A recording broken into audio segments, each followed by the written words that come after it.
This video is going to show you how to cross-fold, or another word for cross-folding is French folding, on a Galaxy FM600.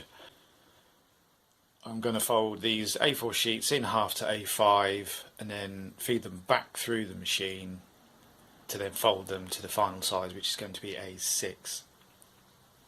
Now, if your sheets come off a laser printer or photocopier, you might want to leave them for an hour or so, just so they cool down and any sort of static that's built up in the paper has discharged from the paper, and that will eliminate the machine feeding any doubles, any sheets stuck together by static. Once you're ready to run them through the machine, fan them apart, try and get as much air in between the sheets as possible, as much as you can. Knock them up so they're all neat. Put them in the machine. So I've set the machine, the side guides up to A4, and I've set the small fold plate, which is at the back here, to fold it to A5. So I'll do the test sheet.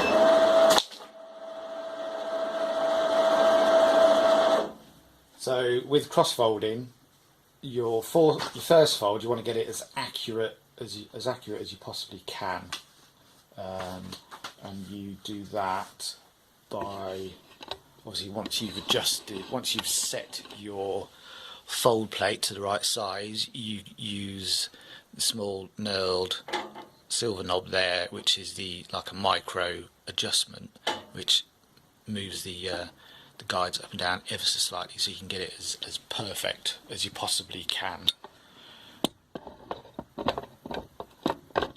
Once you've got your sheets as near as you're happy with, press start.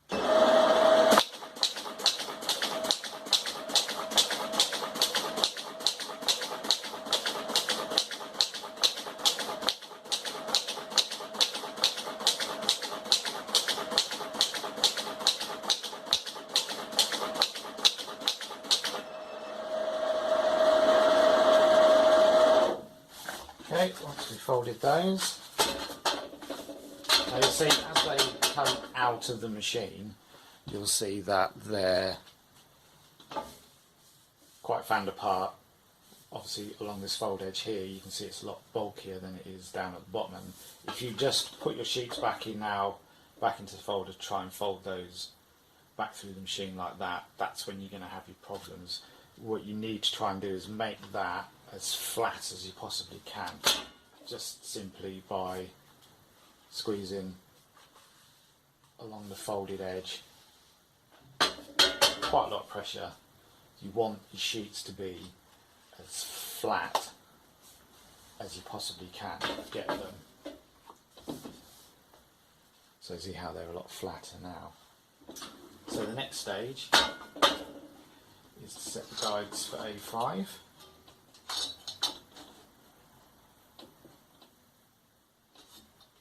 Now, I find it feeds the second time a lot better if you have one of the guides quite tight up against the side of the sheets. So as you pull the sheets in and out like that, you can feel some resistance against it, and what that'll do is that'll stop the sheets from twisting as the centre feed tire is trying to pull it through. Now you'll see how I've got my feed guides set. So when I'm running the A4 sheets through, these two outer feed tires will be on the sheet to help feed it through. But when I come to do the second run, if I lift the table up, you'll see that those feed tires aren't touching the paper at all. So it's just going to be the centre feed tire that pulls the sheets through, and that's really because obviously there the sheet's going to be higher and here the sheet's going to be lower. So what this does is this eliminates the outer two feed tires having any input in pulling the sheets through, so it's purely on the centre sheet, on the centre roller.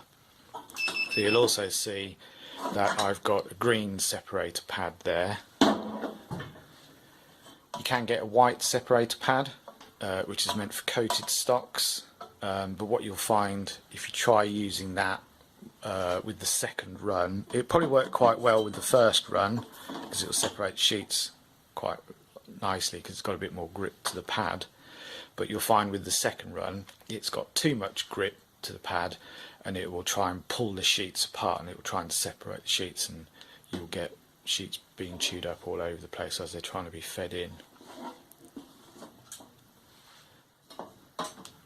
So I will set the second fold plate to fold to A6. Do a test run.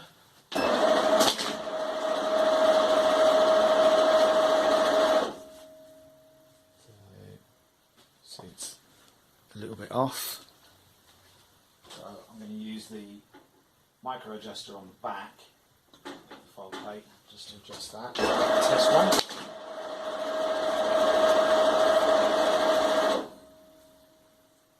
And I'm quite happy with that. That's pretty much spot on. Now what you will find when you do cross folding is you'll get slight indents in this corner of the fold, and sometimes you might get a rippling effect along the edge. That's just the nature of cross folding, because obviously it's trying to fold a pre-folded sheet against itself, so you will get some indents there, but I'm happy with that, so I'll run those.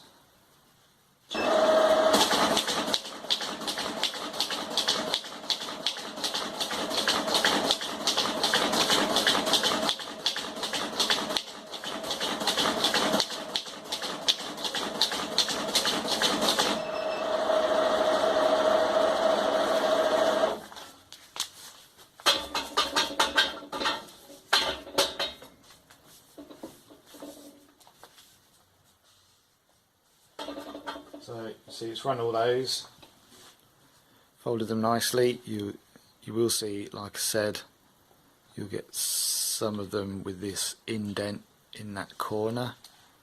You can see that there. So there's a few there, but there's nothing you can do about that. That is just the nature of cross folding. The flatter you can get your sheets, the less of that you will get, but you will get some of that, and they're all folded nice and neatly. So try and follow those procedures and you'll get a nice cross fold or French fold.